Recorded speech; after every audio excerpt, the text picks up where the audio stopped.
सांगितल्याप्रमाणे की रिक्षा सुसाट धावेल म्हणतात, तर तसं घडणार आहे काय? रिक्षा ही मी याआधीसुद्धा एका बाईटमध्ये सांगितलं होतं की रिक्षा ही विकासाची रिक्षा, सर्वसामान्य जनतेच्या आशीर्वादानं ही 100% विकासाच्या दृष्टीने 100% धावणार, म्हणजे येत्या 20 तारखेला धावणारच.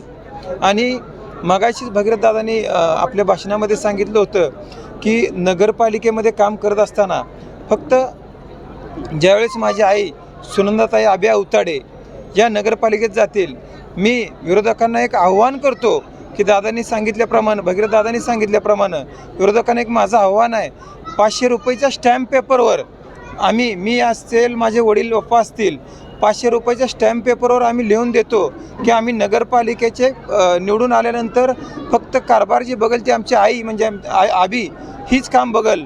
तसं विरोधकांनीही 500 रुपयाच्या स्टॅम्पवर लिहून द्यावं की आम्ही निवडून आल्यानंतर फक्त महिला नगराध्यक्ष तिथं काम करेल, मी त्या नगरपालिकेची पायरी चढणार नाही, असं आम्ही जसं लिहून देतोय तसं विरोधकांनीही लिहून द्यावं. एवढं या निमित्तानं तुमच्या निमित्तानं सांगतो.